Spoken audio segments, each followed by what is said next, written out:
October's almost finished, and yeah, I'm sad about it because it's only a matter of time before winter comes. Winter is coming. And then the year's over. But that's okay, because what's October without some sort of movie marathon, right? And this one is probably my favorite one yet. The psychological thriller Movie Madness Marathon. And I'm not gonna give away the ending to any of these movies, no matter how old they are, because spoilers they're a bummer. And I'd rather you go watch it yourself. Trust me though, they're good. This selection for this movie marathon, I think, is like my favorite one. So let's get straight to it, because there's literally less than 2 weeks left of this beautiful month, and once November hits, it's gonna be Christmas vibes all around, and nobody likes watching psych thrillers when there's jingles playing all around and you're setting up your holiday decor, right?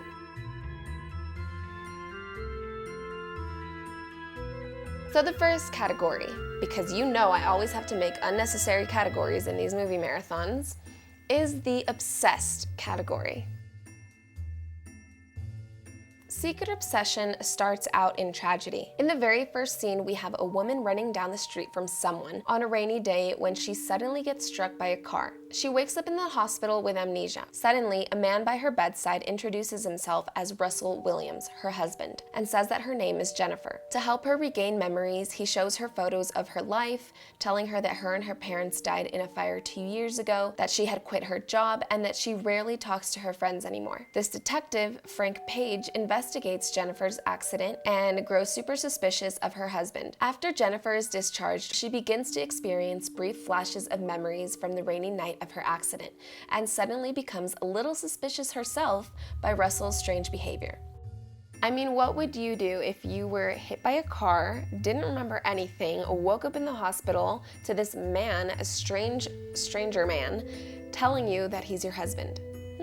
Vertigo follows John Scotty Ferguson, a San Francisco detective retired due to a fear of heights and vertigo from an incident he suffered while on the job. One day, an old college friend asks Scotty to follow his wife Madeline, saying that her mental state was worrying him and that she could be dangerous to herself. So Scotty agrees and starts following her to a number of places, including a florist, a gravesite, a museum, and then a hotel. He later finds out that Carlotta Valdez, the woman whose grave and museum portrait Madeline visited, was a mistress to a rich man who committed suicide. And she's also Madeline's great-grandmother. Scotty then follows Madeline to the bay and rescues her when she throws herself in.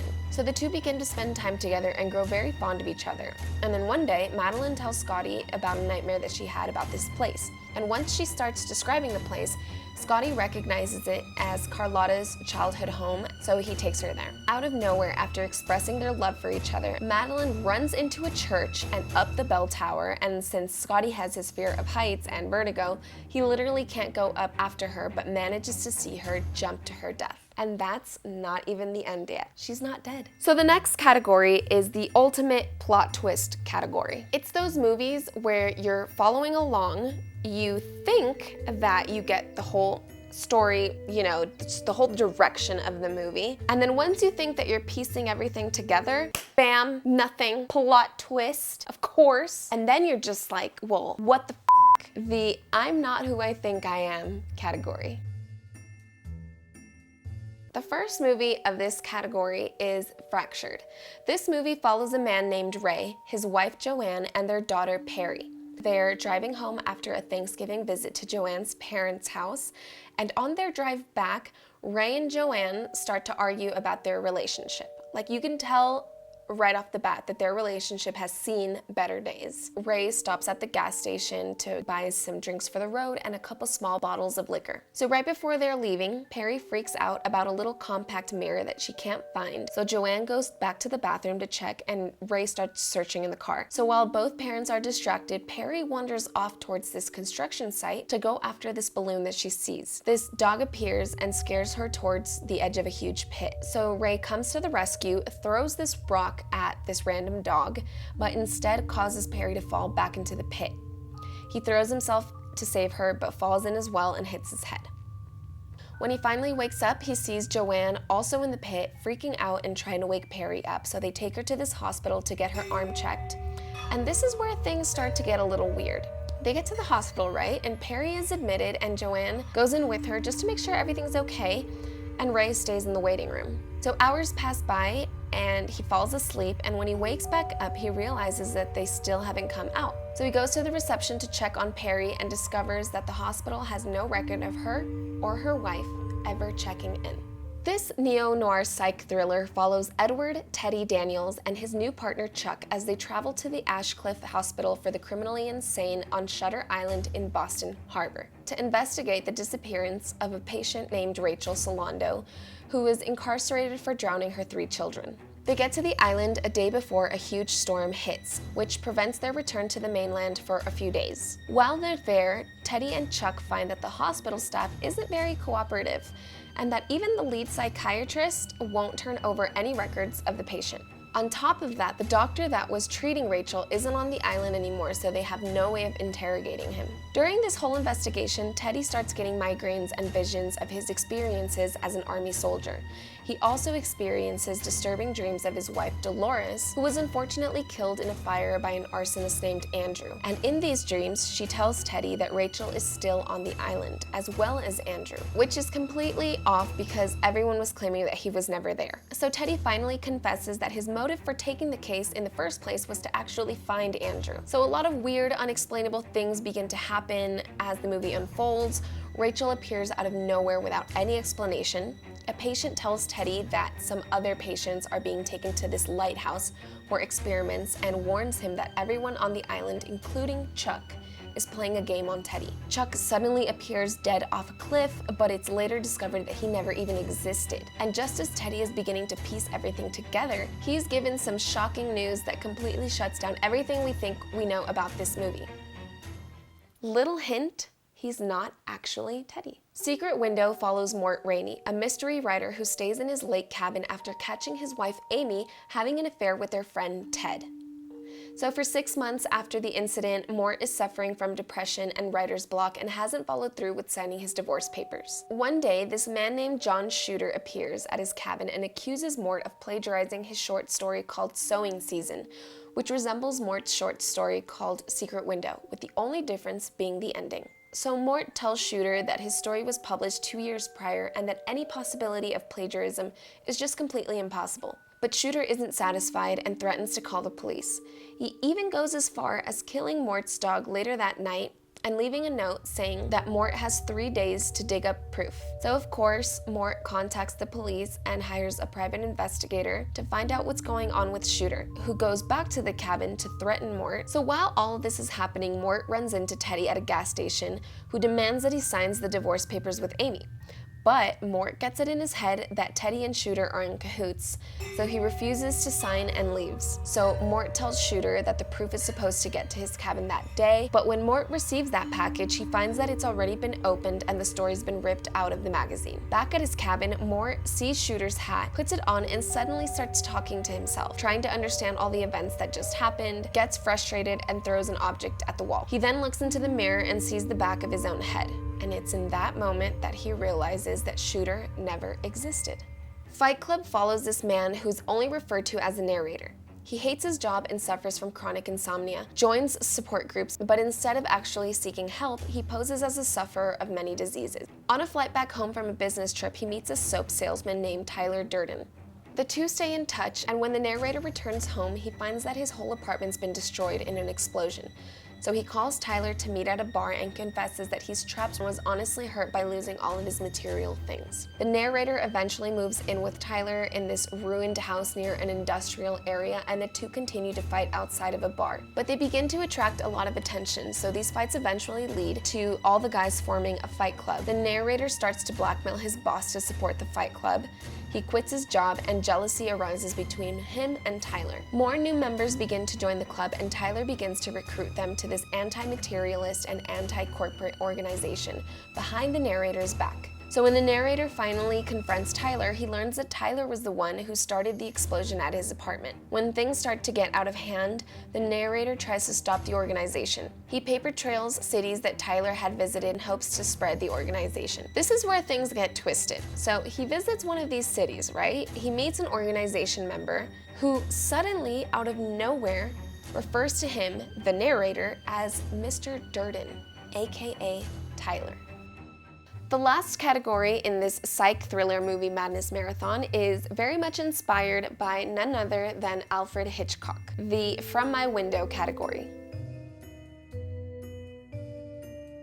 Disturbia follows Cale, a troubled teenager who gets put on house arrest after assaulting a teacher. To be fair, the teacher kind of poked at him by talking about his dad who had died prior in a car accident that Cale was also in. So the judge shows sympathy and gives him 3 months with an ankle monitor and proximity sensor. At first, Cale is pretty happy with his situation. He hangs at home, plays video games, and watches TV, but his fun ends when his mom cuts the cable and internet. So Cale starts watching his neighbors and any events that go on in his neighborhood. He starts watching his next door neighbor, an older man named Robert Turner, and becomes suspicious of him when he returns to his house one night in a 1960s Ford Mustang with a dented fender, which matches the description of a car involved in a news report of a serial killer. He becomes friends with his other next door neighbor named Ashley, and together with Cale's best friend Ronnie, they begin to spy on Turner. They watch him come home with a woman one night and see that she is running around the house, panicking for her life and screaming, but then later leaves in her own car. The next day, Ashley follows Turner to the market so that Ronnie can break into his car to get the garage controller code. Turner catches Ashley spying on him and scares her into backing off. But back at the house, Ronnie realizes that he left his phone in Turner's car and breaks into his house with Cale watching from a distance. He then gets trapped when the garage door closes, and Cale tries to rescue him, but his monitor alerts the police as soon as he leaves the property. The police arrive and search the garage and find nothing but a bag containing a roadkill deer. So Cale's mom, Julie, goes over to Turner's house to kindly ask that he not press charges, and Ronnie, in the meantime, manages to escape. Back at the house, Cale watches the video Ronnie made while running through Turner's house and notices a corpse wrapped in plastic in a vent. Meanwhile, next door, Turner incapacitates Julie and holds her captive. Turner then enters Cale's house, knocking out Ronnie and binding and gagging Cale. So really curious as to how they're gonna get out of this pickle. Girl on the Train follows Rachel Watson, an on-again, off-again recovering alcoholic who spends her days riding the train into New York City ever since losing her job and her marriage. From the train, where she can see her old home, she fixates on the lives of her ex-husband Tom, his new wife Anna, and their neighbors Scott and Megan. Quick backstory on how Rachel got to where she is. During her marriage to Tom, Rachel became depressed about her infertility and developed a drinking problem which resulted in continuous blackouts and bad behavior. For example, at a barbecue at Tom's boss's house, she got really drunk and made a scene and got Tom fired. So now she often harasses Tom and Anna, drunk of course, calling them repeatedly throughout the day, and then doesn't remember much when she sobers up. One day, from the train, Rachel sees the neighbor Megan kissing a stranger, becomes so infuriated and actually goes to confront her, only to wake up hours later in her own bed covered in blood, and of course with no memory of what happened and how she got there. This psych thriller follows child psychologist Anna Fox, who lives alone in Manhattan. She does have a family, her husband Edward and their daughter Olivia, but we only ever get to see her talking to them over the phone, so it's assumed that they don't live together. Anna suffers from agoraphobia, which is basically an anxiety disorder that causes her to perceive her environment as unsafe. Because of her sickness, she never leaves her home, so she constantly observes all her neighbors from a second-story window. So she has her routine down, knows all the latest gossip, but when a new family recently moves in across the street, she witnesses an incident involving her new friend Jane and her husband Alistair. She freaks out and calls the police on this man, and when they come, it's revealed that Jane is actually okay. But when they come to Anna's home, she discovers that Jane isn't the Jane that she first met. I love this movie because it mimics one of my favorite classics by Alfred Hitchcock. This next film is the queen of the From My Window category. The other movies that I listed in this category pretty much got their inspiration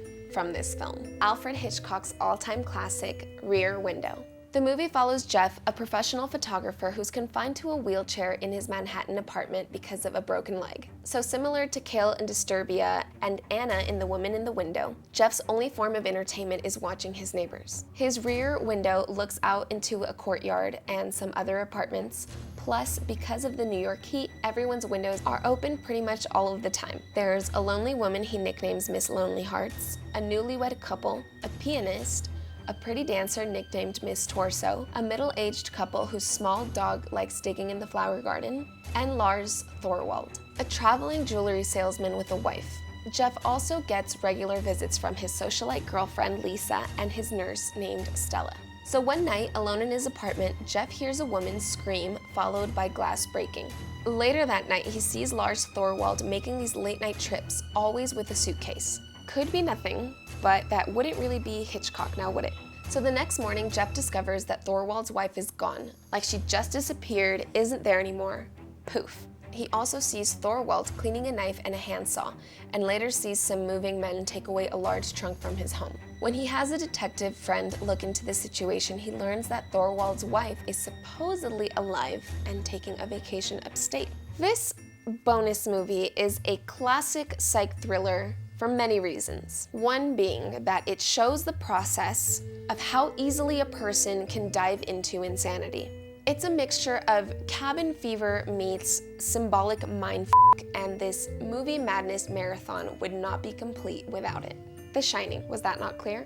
The Shining follows Jack Torrance, a writer who takes a winter caretaker position at the remote Overlook Hotel in the Rocky Mountains, which closes every winter season. During his interview, the manager discloses that the previous caretaker, Charles Grady, killed both his family and himself in the hotel. Jack surprisingly seems unbothered by this news, almost as if he already knew, and accepts the job anyway. So while this is happening, back at his home, Jack's son Danny has this sort of vision and then a seizure. So the family packs up and heads to the Overlook Hotel, where they meet the head chef Dick, who as soon as he meets Danny realizes that they have something in common and lets Danny know that the gift that they share is called shining, which is usually caused by past trauma. So he tells Danny to avoid room 237 and then heads out. So while the family gets settled, weird shit starts happening. Danny starts having scary visions and Jack's mental health just plummets. He can't concentrate, he gets severe writer's block and starts getting really violent. One day, Danny decides to go into room 237